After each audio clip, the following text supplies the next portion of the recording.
G'day guys and welcome, my name's Michael and I am the Deadaussiegamer, here to share with you my tips, tricks, ideas and strategies for playing and running tabletop role-playing games. Today, we are going to be discussing Betrayal.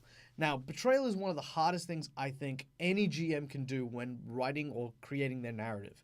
Whether it's an NPC that's betraying the group or another PC, Betrayal has a risk of running a gauntlet of mistrust between the player and whoever happens to be betraying them. This could mean that the players don't trust another player, could mean that the players don't trust you, but there are ways that you can countermand that. There are ways that you can create a sense of betrayal without necessarily risking losing your players' trusts, and that's what we're going to be discussing today.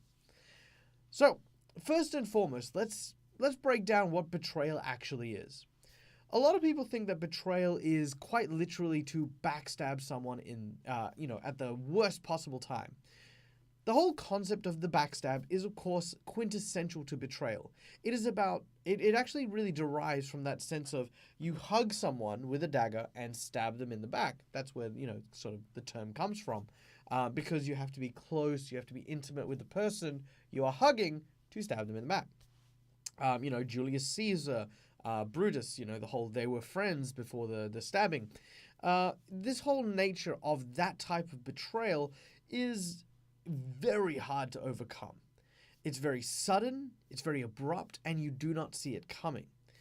This type of betrayal, I feel, is the one that carries the most risk.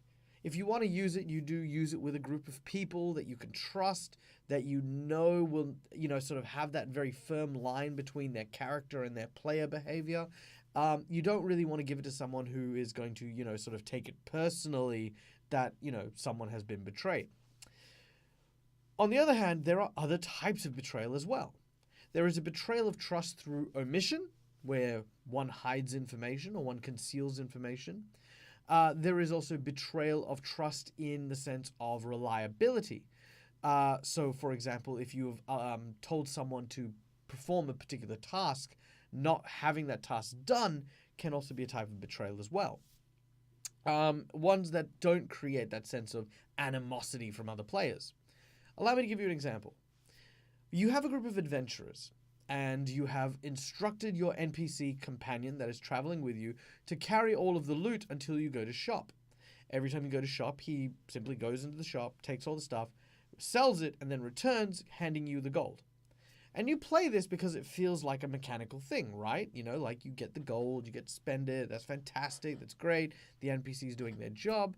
But what happens if I then told you that this NPC had been shaving a bit off the top? What if I told you that NPC had been giving you money? Sure, but he'd been keeping a percentage for himself since level 1. Now, this type of betrayal is one that you want to establish, but one you also want to leave breadcrumbs, things to allow your players to eventually find the truth about it and to be able to do something about it.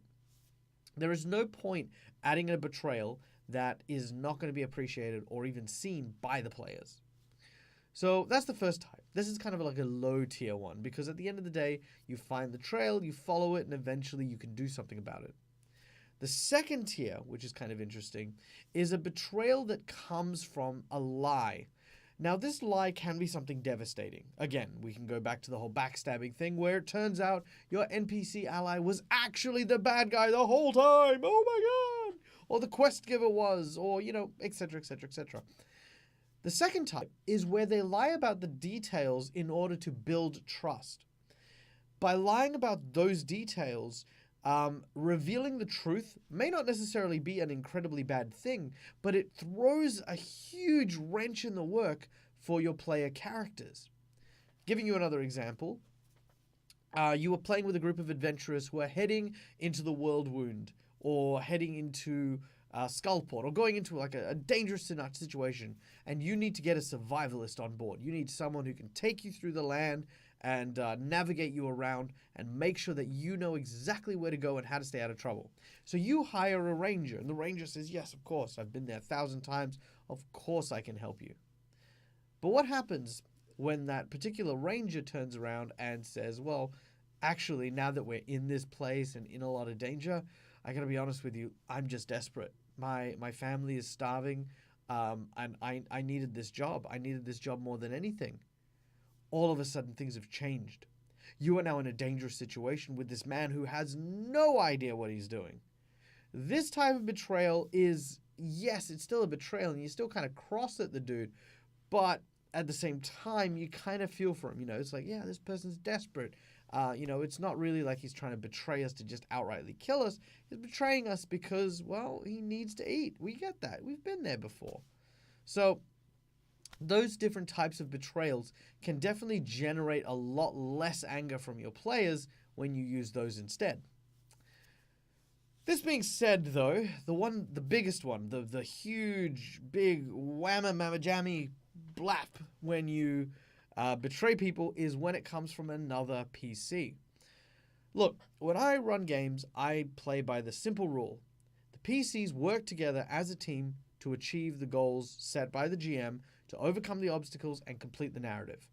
Now, if you are playing on a table and you are betraying the group, and you are acting against the narrative, or you're acting against the group's interests, or even if you're just creating more obstacles, then you're not a PC, you're an NPC, you're an obstacle, you are in the GM's purview. I believe that because I play with kids, and for the most part, that's, you give kids the option of, betraying people, and oh my god, they will just swing for the fences. But sometimes we don't really have a choice. Sometimes we have things like the dominate spell, or we have geases and other things, and we don't really have much of an option. Where is that line drawn? What do we do when we have to be forced to betray people? Well, the three things I've got to say are this. Number one is you've got to make sure that the betrayal is from the character and not the player, right?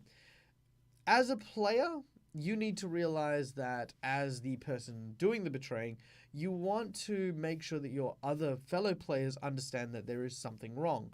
You don't want to outrightly ruin the GM's plans by saying, hey guys, do any of you want to look in my backpack for the scroll that went missing? Anyone? No? No? Okay, cool.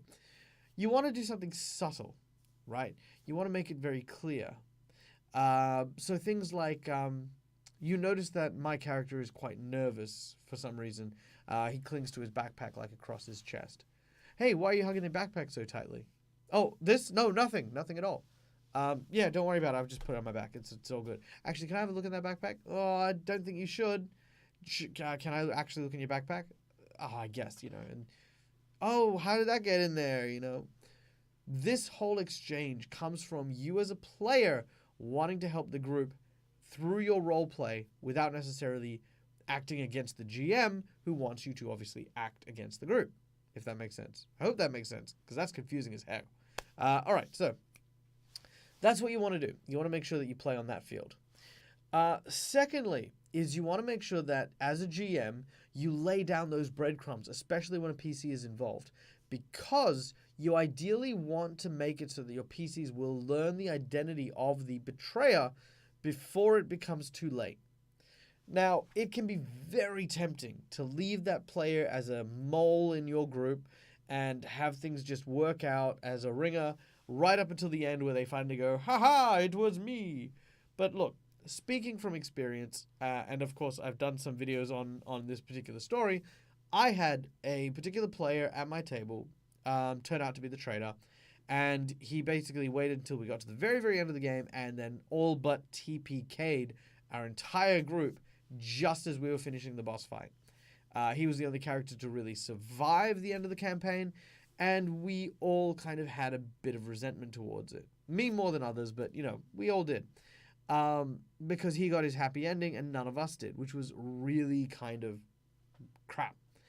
What made it worse was that he was role-playing in a really poor way, so we all knew he was betraying us. It would be things like, we need to ask this person questions. We'll heal him up. Okay, cool, he's healed, he's stabilized. Why'd you kill him? Oh, he said kill me. Yes, he said kill me after he'd been tortured. We've healed him. Why'd you kill him after we healed him? Oh, because he said kill me. Things like that and others just made us super suspicious, but being good players, we decided to go, that is just his character, that's just the way he is. We have to keep moving on despite this character being a liability. When that happens, it adds fuel to that flame that makes your players resent the betrayal. If they see it coming and can't do anything about it, that's when they feel trapped. It's almost as if they had no choice but to be tricked by the GM and the other player. And that's where you want to really kind of, hit that in the head. Allow them to discover it so that they might be able to do something about it. Maybe even turn the traitor against the person they're working for and then start working for the group properly. This is the ultimate goal for a traitor in a party, is to be able to have them turn from their evil ways or from working for whoever's working against the group to working with the group. That's what you want to do. The last thing is you want to make sure that the person who you select to be the traitor is someone who has a good repertoire with the other players. If you choose someone who is, well, going to obviously be a bit of a jerk about the whole thing, be very smug, rub it in, kind of taunt and tease, well, what's going to happen is you have your players starting to hold that player responsible for the betrayal. And then no matter what game they play, no matter what character they play, there'll be that resentment constantly lingering in the background. So always choose who you want in that traitor seat very carefully. Someone trustworthy and someone fun is always the best option. Alright guys, well that's all I've got time for today, and that's pretty much covered everything I wanted to talk about for Betrayal. If you do have any other questions regarding it and how to run it for your campaign, or even examples of Betrayal in your campaign that either worked or didn't work, leave them in the comments below and I'll have a bit of a chat with you about it. If you want to chat with me directly, head on over to our Discord channel, link in the description below, as well as all of our other cool, awesome stuff. If you want to go check us out on Twitch, we do a whole bunch of shows there. And if you want to help the Deadaussiegamer, head on over to our Patreon page, where for as little as $2 a month, you can make all the difference in making this show keep going and doing more stuff. And of course, help us get to Gen Con. Gen Con? Gen Con. Gen Con. I'm going to call it Gen Con. So guys, thanks again. And till next time, as always, game hard or die trying. See you guys.